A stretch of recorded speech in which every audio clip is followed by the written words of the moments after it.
आपण पाहताय महाधुरळा।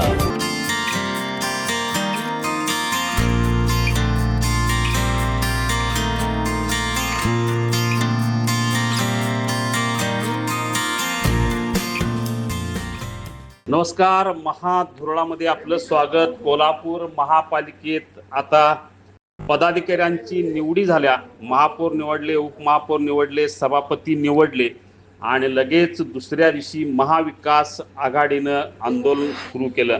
पहिलंच आंदोलन कोल्हापूर महापालिकेत सुरू झालेलं आहे। काँग्रेसने हे सुरू केलं आहे। विषय आहे सुधारित आकृतीबंध व सेवा प्रवेश नियम।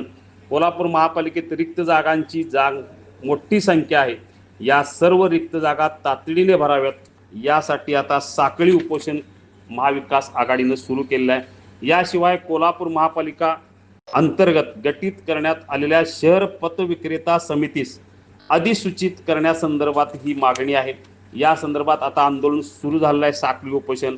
आज महापौर रूपाराणी निकम आणि नूतन सभापती विशाल शिराळे यांनी आंदोलनस्थळी भेट देऊन त्यांच्या मागण्यासंदर्भात विचार करण्याचं आश्वासनही दिलेलं आहे। एकूणच कोल्हापूर महापालिकेत आंदोलनाचा श्री गणेशा झालेला आहे।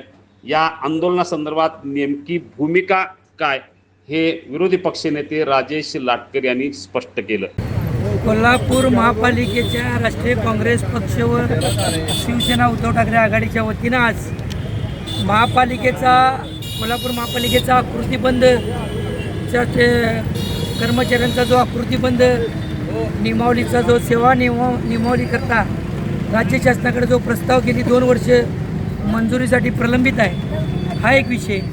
तसेच कोल्हापूर शहरामध्ये फेरीवाला धोरण राबवण्याकरताची पहिला टप्पा म्हणून फेरीवाल्यांची निवड समिती जी करण्यात आली होती, त्याचं गॅजेट करायचा प्रस्ताव देखील गेली 2 वर्ष प्रलंबित राज्य शासनाच्या नगरविकास विभागाकडे आहे। यातला जो पहिला सेवा नियमावलीचा प्रस्ताव प्रलंबित आहे, त्यामुळं महापालिकेमध्ये 1700 ते 1800 पदं रिक्त आहेत। त्यामध्ये वर्ग 1, वर्ग 2, वर्ग 3, वर्ग 4, त्यामुळं अशी पदं रिक्त आहेत। त्यामुळं महापालिकेच्या सर्व विभागांचा बोजवारा उडलेला आहे काय। त्यामुळे बोजवारा उडल्यामुळं येणाऱ्या काळात अजून काही या महिन्याभरात अधिकारी कर्मचारी रिटायर होणार, त्यामुळे परत हा प्रश्न आणि चिघळणार आहे आणि एक वेळ महिन्यात 2 महिन्यात अशी येणार आहे। प्रशासकीय आणीबाणी म्हणून महापालिकेला काही विभागांना कुलपं लावायची वेळ येणार आहे, तरी या राज्य शासनाला जाग येणा झाल्या। हा एक भाग, ही पदं भरतीसाठी हा सेवा नियमावलीचा प्रस्ताव तात्काळ मंजूर करायला पाहिजे। इतर महापालिकेचा शेजारचा सांगली महापालिका, सोलापूर महापालिका, छत्रपती संभाजीनगर महापालिका, अमरावती महापालिका यांचे प्रस्ताव मंजूर होऊन त्या ठिकाणी सर्व कर्मचारी फुलफिल प्रमाणात काम करू लागले।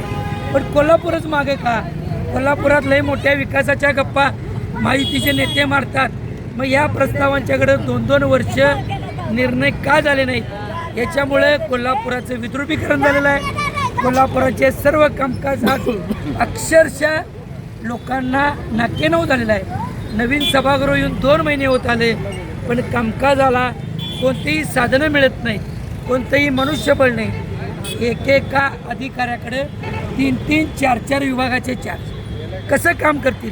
कालच एक आमचा अधिकारी लाचलुचपत विभागाकडे सापडला।